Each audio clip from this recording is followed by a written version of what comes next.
नमो ज्ञानेश्वरा नमो ज्ञानेश्वरा। निवृत्ती उदारा सोपान देवा। मुक्ताबाई नमो त्रिभुवन पावनी। आद्यत्रय जननी देवांची जयांचे केलिया स्मरण। होय सकळ विद्यांचे अधिकरण। तेची वंदू श्रीचरण श्री गुरूंचे ते नमस्कारोने आता। कार्यमित्येव यत्कर्म नियतं क्रियते अर्जुन। संगम त्यक्त्वा फलं चैव सत्याग सात्विको मतः। तरी स्वाधिकाराचे नेनावे जे वाटिया आले स्वभावे। ते आचरे विधी गौरवे शृंगारुनी। कैवल्य साम्राज्य चक्रवर्ती विश्वमौली ज्ञानोबाराय सकल ब्रह्मनिष्ठ गुरुजनांच्या परमकृपेने आपण श्री भगवती ज्ञानेश्वरीचा 18वा अध्याय, ज्याला कलशाध्याय किंवा एकाध्यायी गीता असं म्हणतात, त्याचं आपण चिंतन करत आहोत. या अध्यायाच्या प्रारंभाला त्याग आणि संन्यासाचं स्वरूप स्पष्ट होण्याविषयी भगवान परमात्म्याला प्रश्न विचारला. कोण कशाला त्याग म्हणतं, कोण कशाला संन्यास म्हणतं, या संबंधाने अनेक विद्वानाची मतं भगवंतांनी प्रदर्शित केली आणि त्यापैकी स्वतःचं जे एक मत आहे ते सांगत असताना भगवान असं म्हणतात, यज्ञदान तप कर्म न त्याज्यम कार्यम एव तत्. यज्ञोदानं तपश्चैव पावनानि मनीषिणाम. यज्ञदान तपादी कर्म यांचा परित्याग करू नये, अर्थात यांचं अनुष्ठान केलंच पाहिजे. का? यज्ञदान तप कर्म विद्वान पुरुषाच्या किंवा साधकाच्या अंतःकरण शुद्धीला अत्यंत कल्याणकारक किंवा आवश्यक आहे. असं भगवंतांनी त्या त्याग आणि संन्यासाचा विषयी एक स्वतःचं मत सांगितलं की काय करावं आणि काय करू नये. पण त्यागाचे मात्र 3 प्रकार होतात. म्हणून त्यागो ही पुरुष व्याघ्र त्रिविध संप्रकीर्तितः. त्याग हा 3 प्रकारचा प्रतिपादन केला. त्यापैकी एक तामस त्याग आहे, एक राजस त्याग आहे आणि आता प्रस्तुत 9 क्रमांकाच्या श्लोकामध्ये सात्विक त्यागाचा विचार येतो आहे. तर मग राजस तामस त्यागाचा काय विचार आहे तो पाठीमागच्या श्लोकामध्ये आपण पाहिला की जो व्यक्ती कर्माचा अविचाराने, अज्ञानाने किंवा द्वेषाने परित्याग करतो, मोहात तस्य परित्यागः तामस परिकीर्तितः. मोहाने म्हणजे अविचाराने किंवा त्याला भ्रम असं म्हणतात, विपरीत भ्रमाने. कर्म हे माझ्या दुःखालाच कारण आहे असं म्हणून जो कर्माचा द्वेष करून त्याग करतो त्याला तामस त्याग असं म्हणतात. याच्यापेक्षा पुढचा आहे राजस त्याग करणारा, की त्याला आपला अधिकारही कळतो, विहित कर्माचा अनुष्ठान करण्याचा प्रारंभही करतो, पण कर्माचा प्रारंभ करताना जर क्लेश होऊ लागले तर कर्माचा अर्धवटच त्याग करून टाकतो. शरीराच्या क्लेशा भेने कर्मे सांडितो विरेशा. आपल्या शरीराला क्लेश होतात किंवा दुःख होतं, या संबंधाने जो कर्माचा परित्याग केला जातो त्याला राजस त्याग असं म्हणतात. राजस त्यागामध्ये कर्माचा त्याग आहे, पण त्याला त्यागाचं फळ मात्र मिळत नाही. ज्ञानोबाराय त्याकरिता उदाहरण देतात. एखाद्या व्यक्तीने चुलीवर एखादा पदार्थ ठेवावा, तो ओतून गेल्यानंतर चुलीमध्ये पडतो, पण तो काही होम घडतो असं मात्र होत नाही, त्यातून यज्ञ नाही घडत. किंवा एखादा व्यक्ती जर बुडून मरण पावला पाण्यामध्ये, तर तो अर्धोदकामध्ये जलसमाधीप्रमाणे गेलेला आहे असा मात्र प्रकार त्याचा होत नाही. आणि म्हणून राजस त्यागाला सात्विक त्यागाचं फळ मात्र मिळत नाही. मग सात्विक त्यागाला मोक्ष फळ मिळतं. त्या त्यागाचा काय प्रकार आहे तो परमात्मा आता 9 क्रमांकाच्या श्लोकामध्ये सांगतात. कार्यम इति एव यत् कर्म नियतं क्रियते अर्जुन. संगम त्यक्त्वा फलं च एव सत्याग सात्विकः मतः. या श्लोकाचा पदच्छेद आहे. भगवान म्हणतात, हे अर्जुन, यत नियतम कर्म. नियत म्हणजे नित्य कर्म, नैमित्तिक कर्म किंवा जे आपल्या वाट्याला आलेलं विहित कर्म. हे अर्जुन, अर्जुनाला विशेषण दिलं आहे. हे सरळ मनाच्या अर्जुना, यत नियतम कर्म, जे नियत कर्म आपल्या वाट्याला आलेलं आहे त्याच्याविषयी त्याचा काय निश्चय आहे. कार्यम इति एव, ते आपण करणं आवश्यकच आहे. अर्थात ते आपण केलंच पाहिजे. जे नियत कर्म वाट्याला आलं त्यामध्ये आळस करू नये. वाट्याला आलं ना मग ते कर्म करावं, किती कठीण असू द्या. प्रत्येकाचं कर्म ठरलेलं आहे. मनुष्याचा स्वभाव असा आहे की त्याला आपल्या कर्माचा कंटाळा येतो आणि दुसऱ्याचं कर्म चांगलं वाटतं. जे एखादा विद्यार्थी असेल तर त्याला अभ्यास करायला कठीण वाटतं, दुसरी कामं करायला त्याला खूप चांगलं वाटतं. असे बरेच विद्यार्थी दिसतात आपल्याला की ते अभ्यास करायला कंटाळा येतो, अभ्यास नाही कर, नियोजन चांगले करतात. म्हणजे ते चंचल कर्म आहे ना, त्याच्यामध्ये अडचण येत नाही. ते आपलं कर्म नाही आहे. आपलं कर्म आपण करावं. कार्यम इति एव, ते मला करणे आवश्यकच आहे, मी ते केलंच पाहिजे. पण कसं करावं? भगवान म्हणतात संगम त्यक्त्वा च फलम त्यक्त्वा. त्यक्त्वा म्हणजे टाकून. काय काय टाकावं? कर्म करावं पण कर्माचं फल टाकावं. आणि संग शब्दाचा अर्थ होतो देहाचा अभिमान किंवा त्याला आसक्ती. आसक्ती ही मनामध्ये असते. म्हणजे कर्तृत्वाचा जो मद असतो की नाही, मी करतो आहे, हे कर्म करणारा करता मी आहे, अशा अहंकाराला म्हणतात संग. ज्ञानोबा त्या संग शब्दाला देहसंग असा शब्द वापरतात पाठीमागे. मनोनी फळी लाग सांडोनी देहसंग, कर्मे करावी हा चांग निरोप माझा. कर्म करावंच, कर्म केलंच पाहिजे, पण ते करत असताना मात्र मी करतो आहे असा संग म्हणजे अहंकार टाकावा आणि फल टाकावं. अशा त्यागाला, आता याच्यामध्ये त्याग कोणता आहे माहिती आहे का? या सात्विक त्यागामध्ये कर्माचा अनुष्ठान आहे आणि दोन गोष्टीचा परित्याग आहे. कोणता? अहंकाराचा आणि कर्माच्या पाठीमागा लागलेलं जे फल आहे त्या फलाचा. म्हणजे तो कर्म करतो आहे, फक्त कर्माचं फळ सोडतो आहे. किंवा मी कर्म करतोय असा मीपणाचा अहंकार सोडून देतो आहे. मग त्यागच आहे की नाही? मग त्याने काय सोडलं? त्याने अहंकार सोडला आणि त्याने कर्माचं फळ सोडलं. म्हणजे जो काहीतरी सोडू शकतो त्याला त्यागी म्हणतात. पण मग तामस त्यागी वेगळा, राजस त्यागी वेगळा. तामस त्यागी सगळं कर्म सोडून देतो, राजस त्यागी अर्धवट कर्म सोडतो, आणि सात्विक त्यागी जो आहे तो मात्र अहंकार आणि कर्माचं फल या दोन्हीला सोडतो. अनुष्ठान कर्माचं करतो म्हणजे कर्म चांगलं करतो, फक्त फल आणि अहंकाराला सोडतो. म्हणून भगवान म्हणतात स त्याग ह, तो त्याग सात्विक हा मतः, माझ्या मतानुसार तो सात्विक त्याग आहे. आणि जो सात्विक त्याग करतो की नाही त्याला कर्माचं बंधन लागत नाही, असा तो प्रकार आहे. ज्ञानोबा यावर आता स्पष्टीकरण करतात, खूप गोड वय यावर असणाऱ्या चिंतनाच्या. तरी स्वाधिकाराचे नावे जे वाटिया आले स्वभावे, ते आचरे विधी गौरवे शृंगारुनी. तरी म्हणजे तामस त्याग, राजस त्याग यांना त्यागाचं फळ मिळत नाही. मग कोणाला मिळतं? सात्विक त्यागाला. त्या त्यागाचं स्वरूप काय आहे? तर ते असं आहे, तर स्व अधिकाराचे नावे. स्व म्हणजे आपल्या स्वतःचा. मनुष्याला आपला अधिकारही कळावा, आपली जबाबदारी पण कळावी. मनुष्याला अधिकार आणि जबाबदारी कळाली की त्याचं कर्तव्य कळत असतं. म्हणून आपला अधिकार कोणता आहे तो पण शास्त्रानुसार. बरं, शास्त्रानुसार आपला वर्ण कोणता आहे, आपला आश्रम कोणता आहे, देशकालाची परिस्थिती कोणती आहे. वर्ण आणि आश्रम ही व्यवस्था आहे.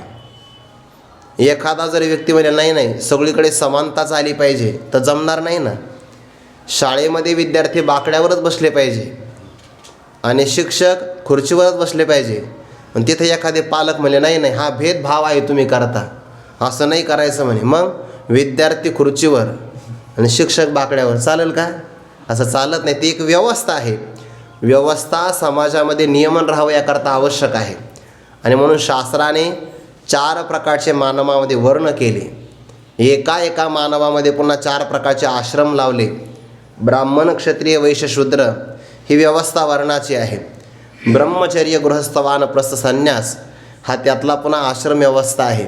आणि त्यातले प्रत्येकाचे स्व अधिकाराची नावे.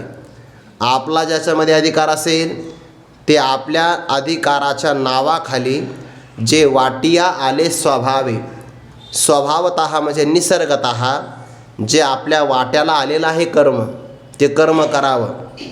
ज्याप्रमाणे नद्या अनेक जरी असतील तरी त्या सगळ्या समुद्राला जातात, तसे प्रत्येकाचे कर्म भिन्न भिन्न जरी असेल तरी पण ईश्वर सेवेकरता ते आवश्यक आहे की नाही. जर एखादा बुद्धिमान ब्राह्मण व्यक्ती असेल तर त्याने शिक्षणाचं काम देऊन, जुन्या काळामध्ये शिक्षक म्हणून सगळे पंत असायचे, म्हणजे बुद्धिमान पिढी घडली पाहिजे की नाही. मग अध्यापनाचं काम त्यांनी करावं. देशाच्या रक्षणाचं काम क्षत्रियाने करावं, कारण ते बलसंपन्न असतात की नाही. जसं की धर्मवीर संभाजी महाराज, किती मोठा त्याग आहे. हा त्याग फक्त क्षत्रियच करू शकतो. एवढी यातना बाकी कोणी सहन करू शकत नाही. मला असं वाटतं आता पुढे महिना तो सुरूच होणार आहे, उद्या परवाच आता अमावस्यानंतर आहे का नाही. त्यांच्या संबंधाने बरेच जण व्रत करतात महिनाभराचं, अनवाणीच बायाने चालणं किंवा तो महिना पाळला जातो. क्षत्रियामध्ये सहनशीलता आहे, राज्य परिपालन त्यांनी करावं. वैश्य जे लोक असतात की ते व्यापारातले संकट सगळे सहन करू शकतात. आणि सर्व्हिस प्रोव्हाइडर ज्याला आपण म्हणतो सध्याला, म्हणजे सेवा पुरविणं, हे जे कर्म आहे ते शूद्राचं आहे. हल्लीच्या विचारवंताला शूद्र नाही कळत. त्याने शहामृगाचा श काढला आणि तिथं क्षत्रियाचा क्ष लावला. शूद्र म्हणजे क्षुद्र असा अर्थ केला. तसा अर्थ नाही त्याचा. सेवा पुरविणारा जो व्यक्ती आहे तो सगळा शूद्र वर्ग आहे. सेवा करतो की नाही. हल्लीच्या काळामध्ये एखादा व्यक्ती जर नोकरी करत असेल तर नोकरी करतो या संबंधाने तो शूद्रच आहे, कारण तो सेवा करतो आहे. मग सेवेकरता हा वर्ग केला आहे. त्यामध्ये पुन्हा मग विद्यार्थ्यांनी ब्रह्मचर्य आश्रमात राहावं, विद्या संपादन करावी. यावत जीवन तसं नसं राहायचं तर मग त्याने गृहस्थ आश्रम स्वीकारावा. नंतर गृहस्थ आश्रमाचा एका ठराविक वयानंतर परित्याग करून वनात राहावं, तो वानप्रस्थ आहे. आणि अंतिम कालामध्ये सर्वांचा परित्याग करावा, तो संन्यास आश्रम आहे. अशी स्वाधिकाराचे नावे.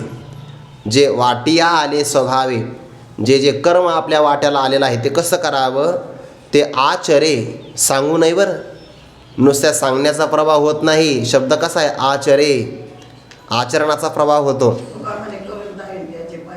हा, ते करून दाखवलं पाहिजे. तैसे संत जगी क्रिया करून दावी ते अंगी. कारण नियमच असा आहे, यद्यदाचरते श्रेष्ठस तत्तदैवेतरो जनः स यत् प्रमाणं कुरुते लोकस्तदनुवर्तते. एथ वडील जे जे करीती तया नामधर्म ठेविती तेची एर अनुष्ठिती सामान्य सकळ. ज्ञानोबारांच्या ओव्या आणि त्यातलं एक एक अक्षर फार महत्त्वाचं आहे. एथ वडील जे जे सांगती, एथ वडील जे जे करीती तया नामधर्म ठेविती. त्याला धर्म अशा प्रकारचं नाव प्राप्त होतं. हा, विशेष आचरावे. हा, आचरावे शब्द आला आहे बघा, तिथे सुद्धा विशेष करून सांगावा असा अर्थ नाही. नुसत्या सांगण्याचा प्रभाव नाही पडत. नुसतं सांगितलं तर 10 लाख लोक असतात, कोणीच करत नाही. पण एखादा व्यक्ती आचरण करत असेल तर त्याच्या पाठीमागे 1000 माणसं तयार होतात. आचरे, पण कसं, मनाने नाही. विधी गौरवे शृंगारुनी. शास्त्र काय म्हणतं, शास्त्राच्या वचनाला म्हणतात विधी. आणि त्या विधीविषयी आपल्या मनामध्ये गौरव असावा, म्हणजे आस्तिक्य बुद्धी किंवा महत्त्वबुद्धी असावी. आणि विधीच्या गौरवाने आपण जे कर्म करतो आहे त्याला शृंगारित करावं. एखादा व्यक्ती अलंकार परिधान करत असेल तर त्याच्या सौंदर्याला शोभा वाढते. तसं आपल्या आचरणाला जर शास्त्राच्या आज्ञेचं अनुमोदन असेल तर त्याचा गौरव वाढतो. आचरे विधी गौरवे शृंगारुनी. सगळ्यात महत्त्वाची ओवी या प्रकरणातली आहे. आपल्या स्वाधिकाराच्या नावाखाली जे स्वभावतः आपल्या वाट्याला कर्म आला असेल ते त्याने विधीचा गौरव अंतःकरणामध्ये धारण करून किंवा विधीच्या गौरवाने त्याला शृंगारित करून मग ते कर्म आचरण करावं. आता इतकं चांगलं कर्म केले, ज्याच्यामध्ये आपला अधिकार पाहिला, ज्याच्यामध्ये शास्त्राचं विधान पाहिलं आणि ज्या कर्माचं आपण अनुष्ठान केलं, अधिकार, विधी गौरव आणि पुन्हा आचरण केलं, अशा कर्माला फळ मिळतंच. पण असं कर्म करत असताना ज्ञानोबा म्हणतात 2 गोष्टींचा मात्र परित्याग करावा. कसा, परी हे मी करत असे ऐसा आठवते जी मानसे तैसेचे पाणी दे आशे फळाची ये. या ओवीतले 2 भाव फार महत्त्वाचे. परी शब्द आला की मागच्या विषयापेक्षा काहीतरी भिन्नता येणारच आहे हे ठरवून घ्यायचं आहे. मी तुमच्या गावी आलो असतो पण बहुतेक येणारच नाही. मग असा पण शब्द आला की त्यामध्ये काहीतरी आपल्याला मनामध्ये एक संशय, शंका किंवा आक्षेप येण्याची शक्यता आहे. इतकं सुंदर कर्म करतो आहे, स्वतःचा अधिकार पाहिला, विधीचा गौरव आहे ना आचरण करतो, पण ज्ञानोबा म्हणतात ते करत असताना परी हे नाम हे कर्म मी करीत असे, मी कोणीतरी करणार आहे, मी असा अहंकार म्हणतात. ऐसा आठव म्हणजे स्मरण. म्हणजे आता हे अहंकार आहे. अहंकार कसा टाकायचा बरं? एखाद्या व्यक्तीचा अंगावर जर सदरा असेल आणि जर तो मळाला किंवा फाटला तर तो आपल्याला टाकता येतो का? तो आपल्या शरीरापेक्षा वेगळा आहे. पण अहंकार असा काही वेगळा नाही ना. त्याचा परित्याग कसा करावा ज्ञानोबा ते सांगतात. तेजी मानसे. अहंकार मनात असतो आणि म्हणून तो मनातूनच टाकायचा आहे. मनात आहे म्हणजे बुद्धीत आहे. अहंकार काय असा वेगळा पदार्थ नाही आहे की जो आपण एखाद्या वस्त्राप्रमाणे परित्याग करू शकतो. अहंकार असतो आपल्या बुद्धीत. म्हणून ज्ञानोबा म्हणतात कर्म शरीराने करायचं आहे आणि अहंकार मनातून टाकायचा आहे. किंबहुना फळाची आशासुद्धा मनातून टाकायची आहे. भाव काय माहिती आहे का? या ओळींचा भाव असा आहे, मनुष्याचा त्याग अंतरंगातून असावा, बहिरंगातून नाही. बहिरंगातून कर्माचा अनुष्ठान आहे. अहंकार आणि फलकामना अंतरंगातून टाकली आहे.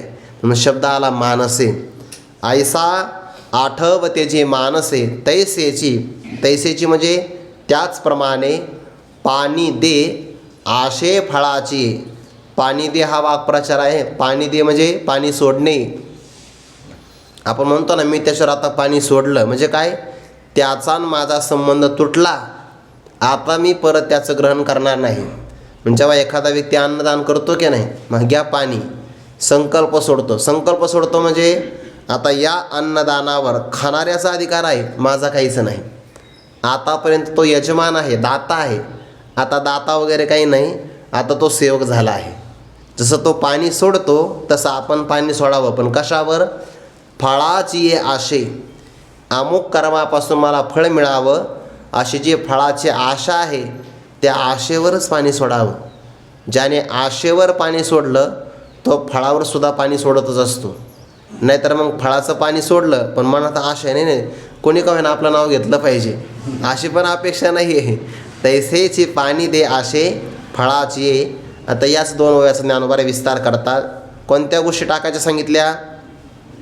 हे मी करीत असे, मी करता आहे हे स्मरण टाकावं आणि फळाच्या आशेवर पाणी सोडावं. दोन गोष्टी सांगितल्या की नाही? अशा दोन गोष्टी टाकून जर कर्माचं अनुष्ठान केलं तर ते अनुष्ठान त्याच्या अंतकरण शुद्धीला कसं कारण ठरतं याचा विस्तार आता ज्ञानोबा पुढे करतात. पै अवज्ञा आणि कामना मातेच्या ठाई अर्जुना केलिया दोन्ही पतना कारण होती. तरी दोन्ही येते जावी मग माताची ते भजावी. वाचोनी मुखा लागी वाळावी गायेची सगळी. आपल्याला प्रश्न विचारतात. बरं, या दोन ओव्याचा एकत्र विचार आहे, पण त्यातली सुद्धा पहिली ओवी आणि दुसरी असणारी अर्धी ओवी यांचा जवळचा संबंध आहे. आणि पुढे अर्ध्या ओवीमध्ये आणखी नवीन दृष्टांत दिलेला आहे ज्ञानोबारायांनी. स्वरूप घेतला आहे आपली आई आहे. शास्त्राच्या आपल्याला काही आज्ञा आहे. त्यातली पहिली आज्ञा काय असेल तर मातृदेवो भव. दुसरी आहे पितृदेवो भव. नंतर आहे आचार्य देवो भव. पुढे आहे अतिथी देवो भव. हे आपल्याकरता आज्ञा आहे. पण शास्त्राच्या आज्ञेमध्ये पहिला क्रमांक लागतो मातेचा.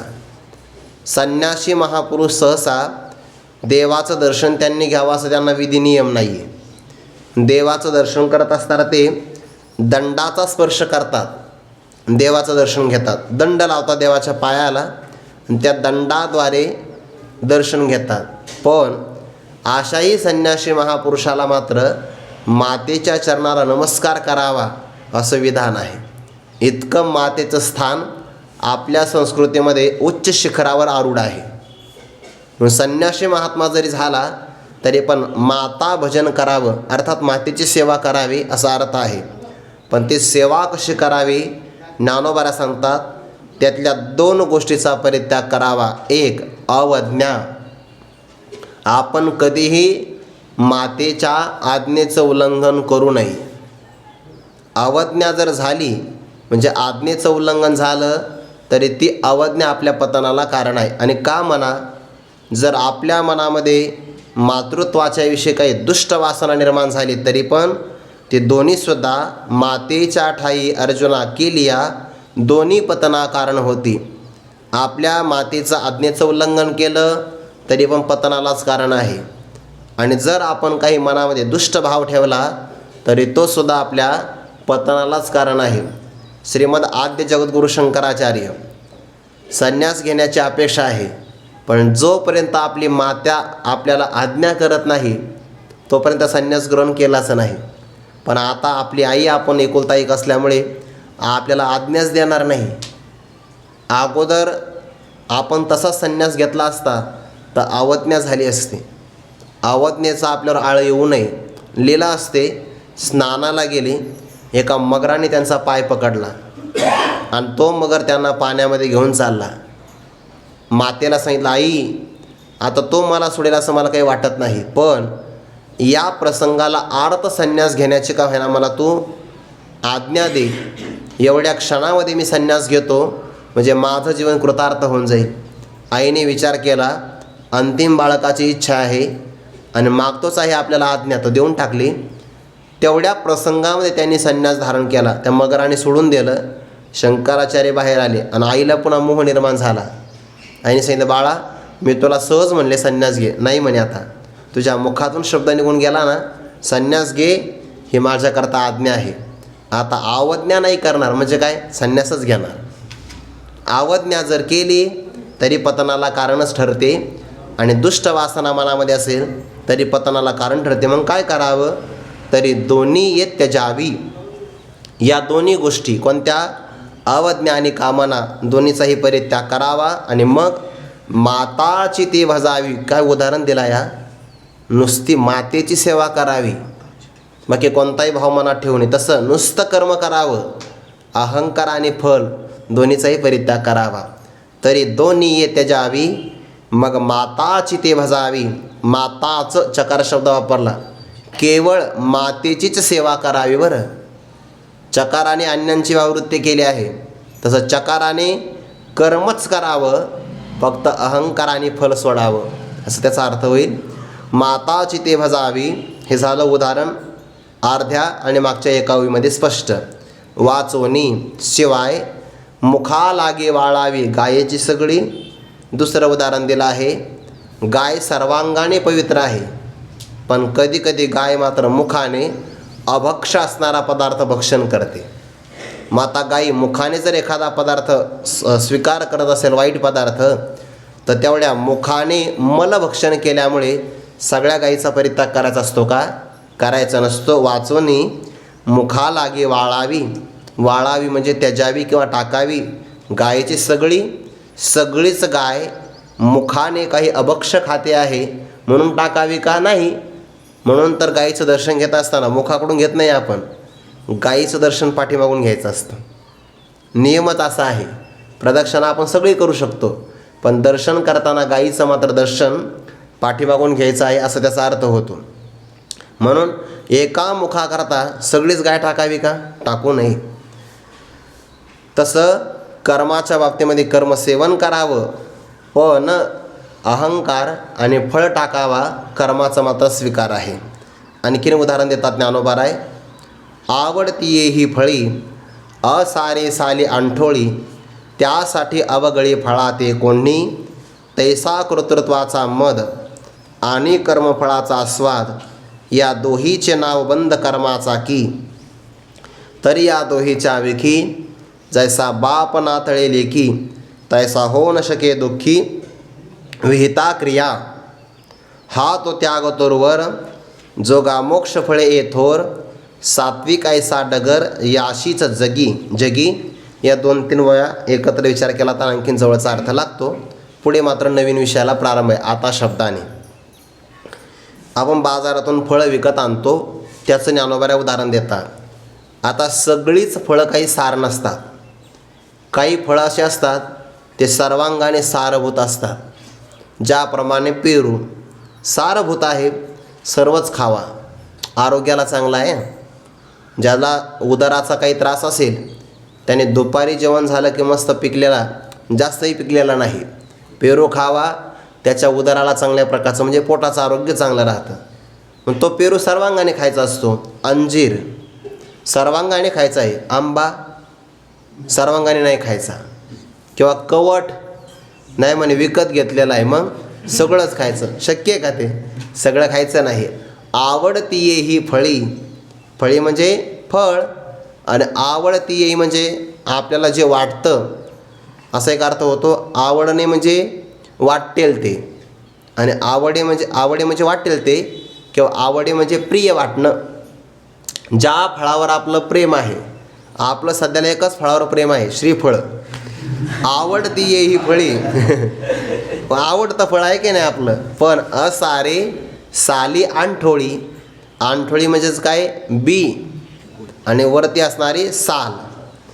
असारे साली आंठोळी, त्याच्यामध्ये असार आहे, काय काय, वरची साल आहे आणि आत असणारं बी. जसं की पिकलेला आंबा घेतला आपण, आता बाजारात लागले बघा आंबे यायला, लवकरच आली सध्याला. काही काही तर कधी कधी गुढीपाडव्यालाच येतात. पण मी काल परवा कुठं तर पाहिले पिकलेले आंबेसुद्धा आलेले आहे. आता ते मागच्या वर्षीचे आहे का काय हे मला माहिती नाही, पण आलेले मात्र आहे बाजारामध्ये. ठेवू शकतात ना, काही काही माणसं ते स्टोअर करतात ना, एखाद्या त्या शीतगृहामध्ये ठेवतात, फ्रीजमध्ये ठेवू शकतात, वर्षानुवर्ष ते राहतात. आता सध्याला काही भागामध्ये आंबे रसाच्या पंक्ती होतात, तो काही आताचा रस नाही, तो मागच्या वर्षी साठवून ठेवलेला रस आहे तो. मग त्याच्यामध्ये मिळतं आपल्याला. विकत घेतलेला आपण आंबा घेतला, मी एक मनुष्य मला विकत घेतला, पैसे खर्च झाले, सोडायचा नाही म्हणे, मग सालही खाऊन टाकायची. आणि म्हणे विकत घेतली, मग कोयही सोडायचे नाही. त्याने कोय खाण्याकरता प्रारंभ केला. विचारलं का? विकत घेतलेला आहे. असारे साले आंठोळी. अरे पण जरी तो विकत घेतला असेल तर त्यातला सार आहे गर, म्हणजे रस त्यातला सार आहे, आणि असार आहे साल किंवा आंठोळी, त्याचा परित्याग करावा. ज्ञानोबा म्हणतात असार आहे म्हणून त्यासाठी अवगळी फळा ते कोणी. त्यासाठी म्हणजे कशासाठी? असार असणारी साल, आसार असणारी आंठोळी, त्यासाठी कोणी फळा ते त्यागी.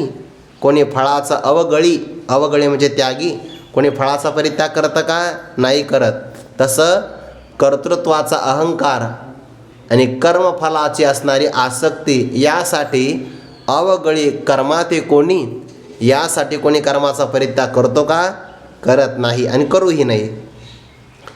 तैसा कर्तृत्वाचा मद आणि कर्मफळाचा आस्वाद, या दोहीचे नाव बंद कर्माचा की.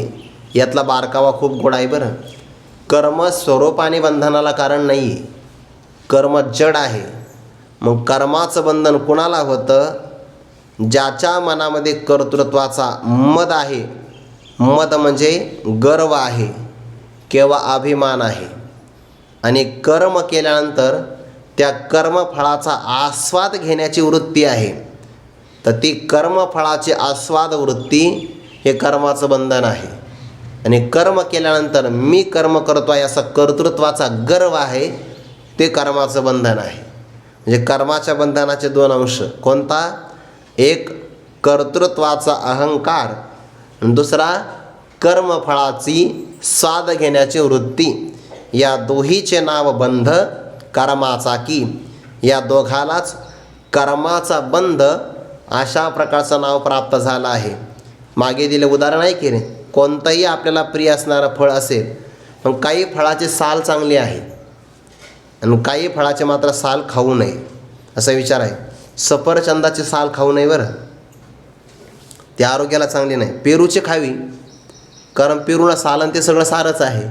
केळीची खाऊ नये, नाही म्हणे विकत आणली आहे, कशाला सोडायची, ते का शेळी का आपण खायला? खाऊ नये. काही फळातला असार असणारा भाग टाकावाच, सार रूपाने असणारा भाग ग्रहण करावा. तसं कर्माच्या बाबतीमध्ये मात्र कर्तृत्वाचा मद म्हणजेच गर्व, आणि कर्मफळाचा आस्वाद या दोहीचे नाव बंध कर्माचा की. आणि त्या कर्माचं बंधन तो सोडतो आहे. म्हणून ज्याला कर्माचं बंधन टाकता येतं तो खरा त्यागी आहे. तो कर्माला टाकत नाही. ज्ञानोबा म्हणतात कर्माचा बंध टाकतो आहे. शब्द किती गोड आहे बघा ना. आपण तितकं बारकाईनं पाहतच नाही. आपण कर्माचा परित्याग केला नाही, कर्माच्या बंधनाचा परित्याग करतो आहे असा शब्द आहे. तरी या दोहीच्या विखी म्हणजे विषयी. या दोहीच्या विषयी म्हणजे कसा, अहंकार कर्तृत्वाचा गर्व आणि कर्मफळाचा आस्वाद या दोहीच्या विखी, या दोन्हींच्या विषयी तो यांना स्पर्शच करत नाही किंवा गर्वही घेत नाही आणि फळाचा आस्वाद घेण्याची भावनाही मनात निर्माण करत नाही. कसा, जैसा बाप नातळेले की. ज्याप्रमाणे एखादा बाप आपल्या मुलीच्या विषयी, लेक म्हटलं आहे, लेकी म्हणजे काय, मुलगी. मुलीचं आणि बापाचं प्रेम फार असतं बरं, आणि पुन्हा निस्वार्थ प्रेम असतं. संगोपन ते करतात, पण संगोपन करत असताना मुलीचा हा अधिकार एवढा असतो की एखादे वडील घरात दरार असतो त्यांचा, अजिबात त्यांच्या शब्दापुढे कोणी जात नाही, पण त्यांनासुद्धा आपला निश्चय मागं घेण्याकरता भाग पाडत असेल तर ती मुलगी असते. ती मुलगी म्हणजे एक प्रकारे त्या वडिलाची आईच असते, खरं तर आईच असते. मग त्या मुलीचा अधिकार असतो ओपवर होईपर्यंत संगोपन करतात. पण बाप मात्र त्या मुलीकडून स्वार्थाची अपेक्षा नाही करत की उतार वयामध्ये मुलीने आपल्याला सांभाळावं, अशी अपेक्षा करतो का, नाही. तो संगोपन फार चांगलं करतो, पण ज्याप्रमाणे बाप नातळे लेकी, त्या लेकीकडून, मुलीकडून हिने उतार वयामध्ये मला सांभाळ करावा अशी अपेक्षा करतो का, अशी फळाची अपेक्षा नाही करत. म्हणजे काय, संगोपन चांगलं आहे पण कोणताही स्वार्थ पाहत नाहीत. तसा हा सुद्धा जो सात्विक त्यागी पुरुष आहे तो कर्माचं अनुष्ठान चांगलं करतो, पण कर्मातून मात्र फळाची अपेक्षा करत नाही. जैसा बाप नातळेले की तैसा हो न शके दुःखी विहिता क्रिया. विहित म्हणजेच काय, शास्त्राने प्रतिपादन केले विहित कर्म तो सगळे करतो आहे, पण कर्म केल्यानंतर कर्तृत्वाचा मद आणि कर्मफळाचा आस्वाद टाकल्यामुळे दुःखी हो न शके, तो दुःखाला प्राप्त होत नाही. कोणत्या दुःखाला, कर्माला दोन फळं लागतात. आगा कर्मे जे वरावे तै ते सुखदुःखी फळावे, तया ते भोगावया यावे देहा एका.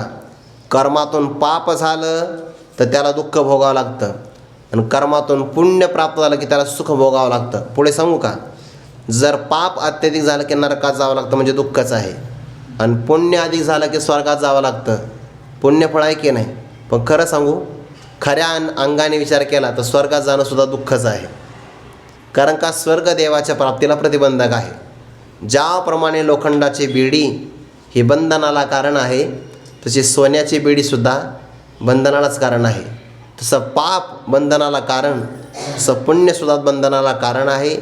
आणि जो कर्तृत्वाचा मद, कर्मफलाचा आस्वाद टाकतो तो मात्र पाप आणि पुण्य यांच्यातून प्राप्त होणारं दुःख, पापातून दुःख आहेच आहे, पण पुण्यातून सुद्धा एक प्रकारचं भगवंताच्या वियोगाचं दुःख आहेच की नाही, आणि अशा दुःखाला तो प्राप्त होऊ शकत नाही. हो न शके दुःखी विहिता क्रिया. विहित कर्म करतो पण तो कधी दुःखी होऊ शकत नाही. मग काय होत असेल बरं, ज्या अर्थी दुःखी होत नाही याचा अर्थ सुखी होतो. सरळ अर्थ आहे की नाही, दुःखी होत नाही याचा अर्थ सुखी होतो. आपण म्हणतो तू तिथं जेवायला जा म्हणजे काय, तू उपाशी राहणार नाही म्हणजे काय, पोटभर जेवणार आहे की नाही. तसं दुःखी होणार नाही याचा अर्थ तर सुखाला प्राप्त होतो. कोणत्या सुखाला, ज्ञानोबाने पुढे सांगतात, हा तो त्याग तरुवर जोगा मोक्ष फळे ये थोर. सात्विक ऐसाची डगर, सात्विक ऐसा डगर याशीच जगी. हा तो त्याग, हा त्याग कोणता, ज्याच्यामध्ये गर्व टाकला आहे आणि फलासक्ती टाकलेली आहे, हा त्याग. ज्ञानोबा म्हणतात हा त्याग नाही आहे. हा त्याग म्हणजे एक प्रकारचा तरू म्हणजे वृक्ष आहे, पण नुसता वृक्ष नाही, तरुवर म्हणजे श्रेष्ठ वृक्ष आहे. सात्विक त्याग म्हणजे एक प्रकारचा श्रेष्ठ वृक्ष आहे. श्रेष्ठ का म्हटलं, काही काही वृक्ष असतात की नाही, खजुराचा वृक्ष आहे बघा, त्याला फळ लागतं फार उंच, फळं लागे अति दूर, आणि बसणाऱ्या व्यक्तीला काही सावलीही मिळत नाही, त्याचा तेवढा उपयोग नाही. काही काही झाडं आकाराने खूप लहान असतात, जसं की ते चिकूचं झाड आहे, कधी कधी आकाराने ते लहान असतं पण फळं एवढे लागतात. काही लोकांच्या अंगणात ते झाड असतात बघा, नुसते फळाने लगडलेले असतात. म्हणजे फळंही चांगलं आहे आणि सावली पण चांगली आहे. काहीला मात्र सावली नाही आणि फळ फार उंच लागतं. जर एखादा व्यक्ती खजूर काढण्याकरता गेला, जर आलं तर हातात खजूर आणि पडला तर चकनाचूर, असा आहे त्याचा भाग. फळ लागत नाही त्याला. तर सामान्य वृक्ष आहे, उंच आहे की नाही, लागलं तर खजूर, नाही तर मग चकनाचूर, असं ते होऊन जातो. मग काही मात्र झाडं खूप चांगले असतात. गुरुवारी मारुती बाबा सांगत असतात, नागपूरला जर आपण गेलो तर ते संत्रा जास्त प्रमाणात पिकतो की नाही. जर एखादा व्यक्ती म्हणला की मला उभं राहून फळ तोडायचं तरी तोडता येतं. एखादा म्हणला नाही मला बसून फळ तोडायचं तरी तोडता येतं. आणि कधी एखादा व्यक्ती म्हणला नाही मला खूप आळस आला, मी आता झोपतो, आणि झोपता झोपता मी जमिनीवर पाठ टेकून फळ तोडू शकतो तरी तोडता येतं. इतके ते फळाची फांदी खाली लवलेली असते, त्यालाही फळं लागतात. पण ज्ञानोबा म्हणतात, अरे जो सात्विक त्याग संपन्न पुरुष आहे की नाही, हा त्यागसुद्धा एक प्रकारचा वृक्ष आहे, नुसता सामान्य वृक्ष नाही, तरुवर श्रेष्ठ वृक्ष आहे. मग श्रेष्ठ वृक्षाला काय मिळतं, जोगा मोक्ष फळे ये थोर, ज्याला मोक्ष नावाचं फार मोठं फळ मिळतं, आणि या फळाच्या पलीकडे दुसरं कोणतंही फळ नाही. कशाला म्हणतात मोक्ष, त्या मोक्षाची विचारसागरामध्ये व्याख्या आहे बघा. आत्यंतिक दुःखाची निवृत्ती आणि परमानंदाची प्राप्ती याला मोक्ष म्हणतात. ज्यामध्ये एकदा दुःख निवृत्त झालं की परत दुःखच येत नाही, त्याला आत्यंतिक दुःखाची निवृत्ती म्हणतात. दुःखाची निवृत्ती दोन प्रकारे होते, एक लयरूप, दुसरी आत्यंतिक. लयरूप निवृत्ती म्हणजे काय, कार्याची कारणात निवृत्ती. जसं की झाडाची पालवी खोडायची, मग त्या पालवीचा लय झाला कुठं, खोडामध्ये, पण खोड तसंच आहे की नाही, मग भविष्यकाळात पालवी येऊ शकते, त्याला लयरूप निवृत्ती म्हणतात. पण पालवीसहित मुळापासून झाडाचं उच्चाटन केलं की मग आता आत्यंतिक निवृत्ती झाली. वृक्षही नाही, त्याचं मुळच नाही, तर पालवी कुठून येणार आहे. तसं आत्मस्वरूपाचं अज्ञान आणि त्या अज्ञानाचं कार्य जगत किंवा देह यांची निवृत्ती त्याला म्हणतात आत्यंतिक दुःखाची निवृत्ती. आणि परमानंदाची प्राप्ती, ज्या समान कोणता आनंद नाही, ज्यापेक्षा अत्यधिकही आनंद कोणता नाही, त्याला परम श्रेष्ठ आनंद असं म्हणतात. म्हणजे मोक्षामध्ये दोन भाग आहे, एक दुःखाची आत्यंतिक निवृत्ती आणि दोन परमानंदाची प्राप्ती, याला म्हणतात मोक्ष. मोक्ष कशाने मिळतो, ज्ञानाने. ज्ञानोबा काय म्हणतात इथं, हातो त्याग तोरवर जोगा मोक्ष फळे येतोर. सात्विक त्याग केला की नाही, म्हणजे कर्माचं अनुष्ठान केलं आहे आणि अहंकाराचा आणि फलाचा परित्याग केला, तर मग या त्यागाने मोक्षफळ कसं काय मिळेल, म्हणजे कर्माने फळ मिळाल्यासारखं झालं. ज्ञानोबाचं तात्पर्य तसं नाही. ज्ञानोबाला कर्माचं महत्त्व सांगायचं आहे. अरे ज्या ज्ञानाने मोक्ष प्राप्त होतो ते ज्ञान अंतःकरणामध्ये राहण्यासाठी, ग्रहण करण्यासाठी एक अंतःकरणाची योग्यता लागते, आणि ती योग्यता या निष्काम कर्मानेच येते. म्हणूनच अंतःकरण शुद्धीद्वारा कर्मच मोक्ष नावाच्या फळाला कारण आहे. हा तो त्याग तोरवर, कारण एखाद्या झाडाला ते बीजारोपण केलं की त्याला खोड प्राप्त होतं, खोडाला फांद्या लागतात, फांद्यांना पानं लागतात, पानाला पुन्हा फुलोरा लागतो पुढे चालून, आणि तो फुलोरा लागला की त्याला फळं मिळतात, असा प्रकार आहे की नाही. तर हा त्याग म्हणजे एक प्रकारचा वृक्ष आहे. यातून अंतःकरण शुद्धी, वैराग्याची प्राप्ती, सद्गुरूची भेट, त्यांच्यापासून त्याला उपदेश, ज्ञानप्राप्ती, मग ज्ञानाला मोक्ष नावाचं फळ मिळणार. असा मध्यंतरी जरी वृक्ष घेतला तर वृक्षाला काय लगेचच्या लगेच थोडीच फळं लागतात, मध्यंतरी ते सगळं घ्यावं लागतं की नाही. तसा ज्ञानोबाचा भाव आहे, ते मधलं दिसलं पाहिजे. हातो त्याग तोरवर जोगा मोक्ष फळे येथोर, सात्विक ऐसाचे डगर, डगर म्हणजेच काय, प्रसिद्धी. सात्विक अशा प्रकारची प्रसिद्धी याशीच जगी, याशीच म्हणजे यालाच, याच त्यागाला जगतामध्ये, सात्विक किंवा शास्त्रीय जगतामध्ये सात्विक अशा प्रकारची प्रसिद्धी प्राप्त झालेली आहे. इथपर्यंत 7व्या ओळीपर्यंत 9व्या क्रमांकाच्या श्लोकाचं भाष्य पूर्ण झालेलं आहे. आता ज्ञानोबाराय इथपासून पुढे एक विशेष प्रकारचा भाव आपल्या मनातला समोर प्रगट करतात की जो व्यक्ती सात्विक त्याग करतो त्याला काय काय फळ मिळतं.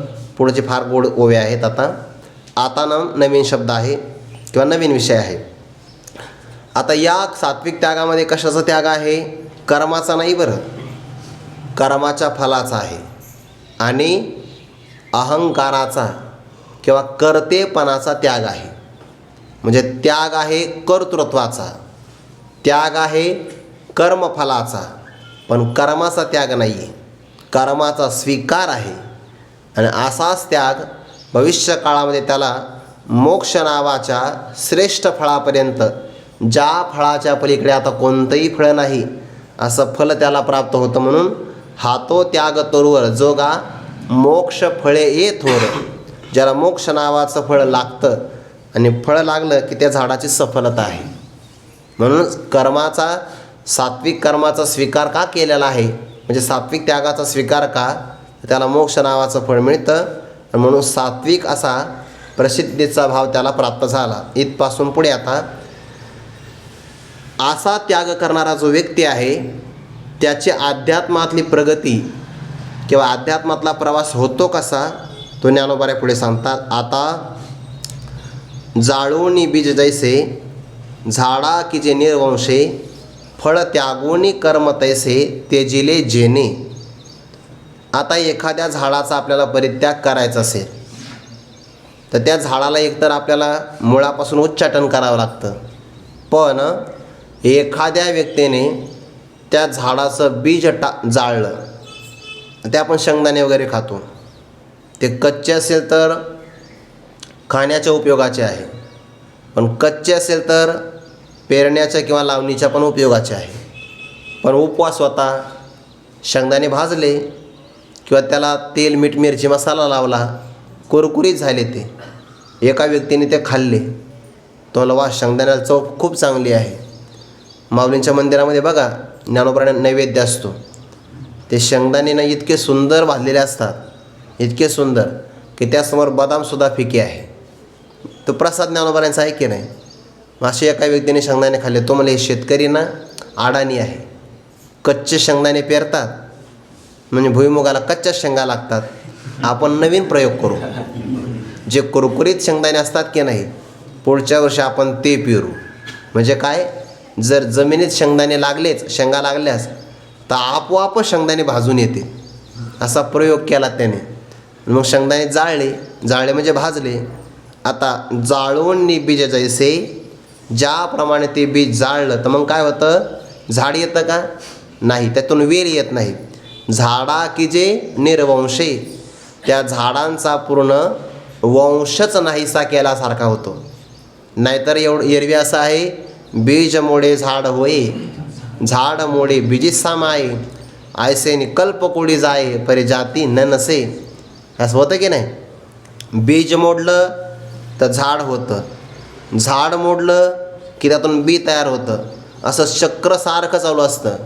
पण शेंगदाणे किंवा बीज जाळलं तर त्या झाडाचा वंशविच्छेद केल्यासारखा होतो. झाडा की जे निर्वंशे, झाडाला निर्वंश करायचं असेल तर काय करावं लागेल, त्याचं बीज जाळावं लागेल. तसं कर्मातून आपल्याला सुख दुःख नावाचं फळ आणि त्याचा वंशविस्तार टाळायचा असेल तर कर्माचा परित्याग करावा लागेल. म्हणजेच काय, कर्मफलाचा परित्याग करावा लागेल.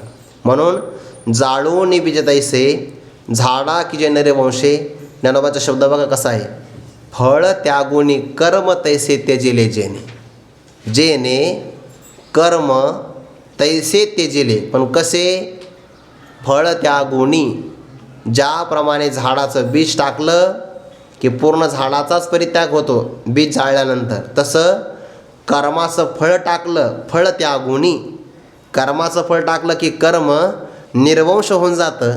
म्हणजे कर्माला सुखदुःख, पाप पुण्य, गती अधोगती, बंधन असं कोणतंही फळ मिळत नाही.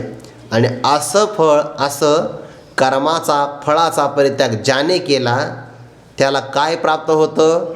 ज्ञानोबा म्हणतात त्याला शुद्धता प्राप्त होती. ज्याने सात्विक परित्याग केला की नाही त्याच्या अंतकरणातले रज आणि तमोगुणाचे दोष जातात. कसं? त्याकरिता एक उदाहरण देतात.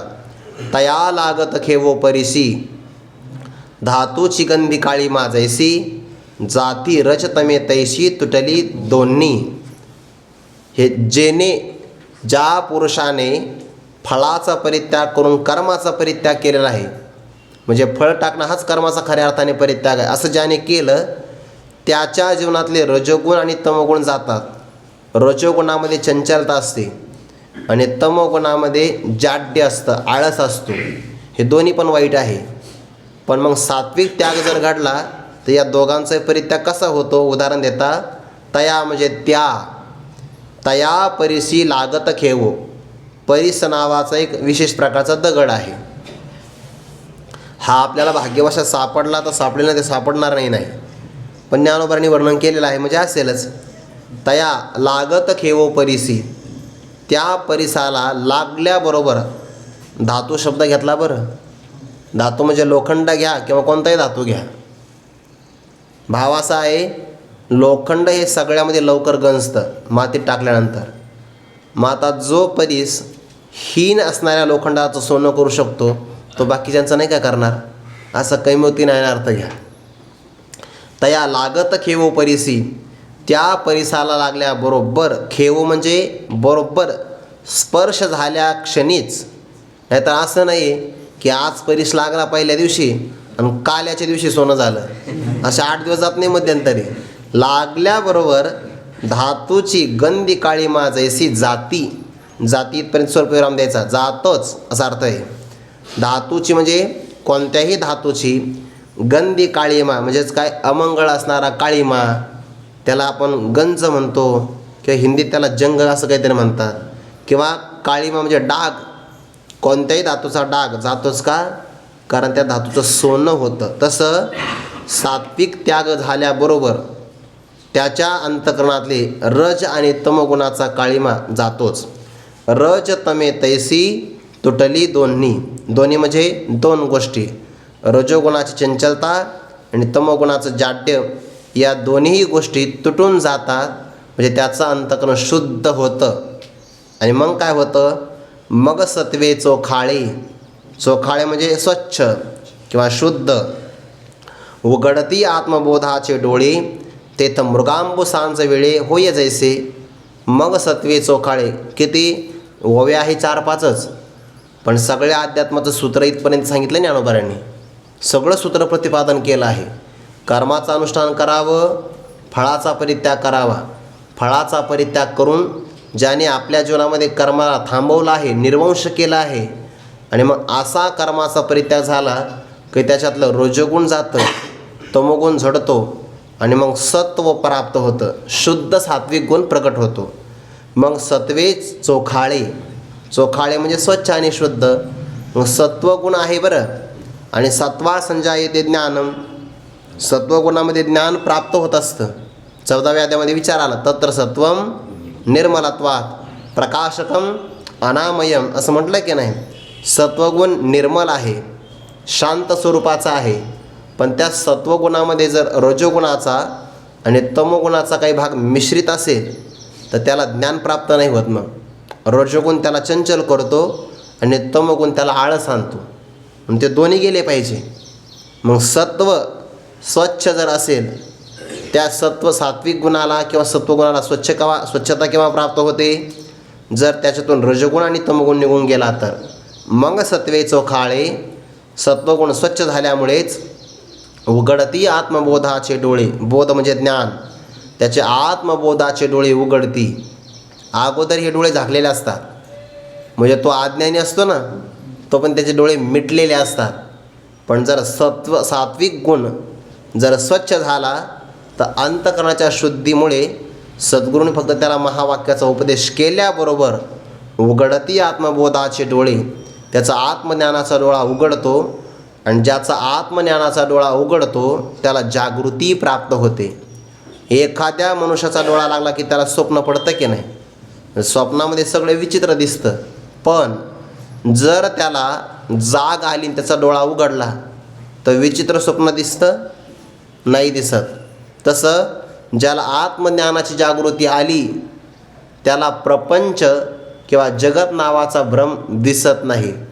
दिसला तर खरा वाटत नाही. म्हणून उदाहरण दिलं आहे, उघडती आत्मबोधाचे डोळे, आत्मज्ञानाचा डोळा उघडतो. आणि मग काय होतं? उदाहरण दिलं आहे तेथ मृग अंबू, मृग म्हणजे हरण, अंबू म्हणजे पाणी. जे पाणी हरणाला खरं वाटतं त्याला मृगांबू म्हणतात. त्याला आपण मृगजळ असं म्हणतो. आता उन्हाळ्याच्या दिवसामध्ये आपण जर डांबरी रस्त्यावर प्रवास केला, सिमेंटच्या रस्त्यावर नाही दिसत बरं जास्त, डांबरी रस्त्यावर मात्र दिसतंय. त्या उन्हाच्या ज्या काही झळाया असतात की नाही, तर आपल्याला असं वाटतं रस्त्यावर महामार्गावर पाणीच पडलं आहे. पाणी नसतं ते, त्याला मृगजळ म्हणतात. ते हरणाला खरं वाटतं आणि ते खऱ्या पाण्याला विसरतं. पण हे कधी दिसतं बरं? भर दुपारी 12 वाजता. तेजा आणि उखरा भेटी झाली वीरा, मृगजळाची अपुरा रूप होय. भर दुपारी 12 वाजता मृगजळ खरं वाटतं, पण सांज वेळे संध्याकाळ जर झाली तर मग काय होय? नाहीसे होय. मृगांबू सांज वेळे जैसे होय. संध्याकाळच्या वेळेला मृगजळ नाहीसं होऊन जातं. दिसतं का? नाही. कुठपर्यंत दिसतं बरं मृगजळ? दुपार आहे तोपर्यंत. तसं जगत कुठपर्यंत दिसतं? आत्मबोधाचा डोळा उघडत नाही तोपर्यंत.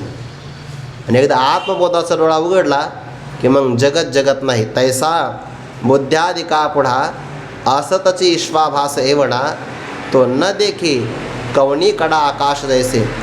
असतची तर हलंत त नाही बरं, म्हणजे अर्ध त नाही, असत असा शब्द नाही आहे.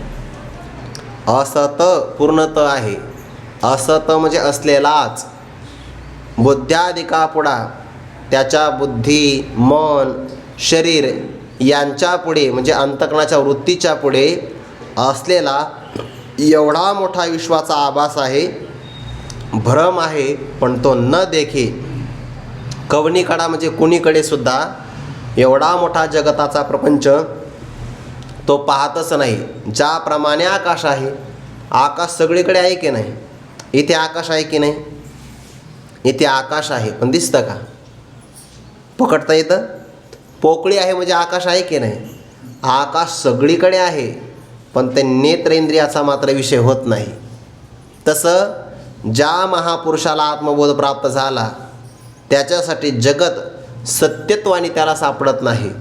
जग नोहे हा अवघा जनार्दन, तैसा बुद्ध्यादिका पुढा असतची विश्वाभास एवढा, तो न देखे कवनी कडा आकाश जैसे.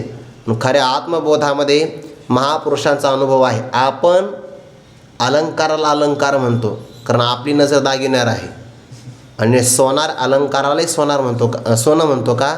त्याची नजर सोन्यावर आहे. त्याला दागिना दिसत नाही आणि आपल्याला सोनं दिसत नाही. तसं महात्म्याला परमात्म्या वाचून अन्य काही दिसत नाही आणि आपल्याला परमात्माच दिसत नाही. आपल्याला जग दिसतं, त्यांना समस्त ही श्री वासुदेव असा प्रति रसाचा होताला भाव. भक्ता माझी रावज्ञानी तोची वासुदेव सर्वमिती समात्मा सुदुर्लभा. हे का दिसतं? जग देव दिसण्याकरता आत्मबोधाचा डोळा उघडावा लागतो. आत्मबोधाचा डोळा उघडण्यासाठी अंतःकरणाची स्वच्छता असावी लागते. अंतःकरणाच्या स्वच्छतेसाठी रजोगुण तमोगुण जावा लागतो. रजोगुण तमोगुण जाण्यासाठी कर्तृत्वाचा मद आणि कर्मफळाचा आस्वाद सोडावा लागतो. ते सोडण्याकरता कर्माचं अनुष्ठान करावं लागतं. ते कर्माचं अनुष्ठान करण्यासाठी पाठ ऐकावा लागतो. तैसा बुद्ध्यादिका पुढा असतची विश्वाभास एवढा, न देखे कवनीकडा आकाश जैसे. ज्याचं ऐकणं चांगलं आहे त्याचं आचरण चांगलं आहे. तसा शरीराला आहार चांगला असावा की नाही, तसं कानाला श्रवण चांगलं असावं. श्रवण चांगलं असेल तर मग सगळे विचार पुढं होतात. म्हणून श्रवणाचे मिसे बैसावे येऊनी पुढे साम्राज्य भुवनी सुखी नांदे. लोकांना सगळा वेळ आहे, फक्त ऐकायला वेळ नाही. नाही, नुसतं ऐकायला नाही, चांगलं ऐकायला वेळ नाही. तैसा बुद्ध्याधिका पुढा असतच विश्वाभास एवढा, तो न देखी कवनी कडा आकाश जसे. आणि चांगलं ऐकायला भाग्य लागतंच की नाही. श्रवणा यापी बहुवीर योनाला अभ्यास उपनिषद म्हणतं की नाही. श्रवणाला सुद्धा हे कुणाला मिळत नाही. आता त्या महापुरुषाची काय स्थिती आहे ते चिंतन येणार आहे, आपण उद्या पाहू. पुंडली कवरधारी विठ्ठल श्री ज्ञानदेव तुकाराम माऊली ज्ञानेश्वर महाराज की जय. जगद्गुरु तुकाराम महाराज की जय. सद्गुरु जोग महाराज की जय.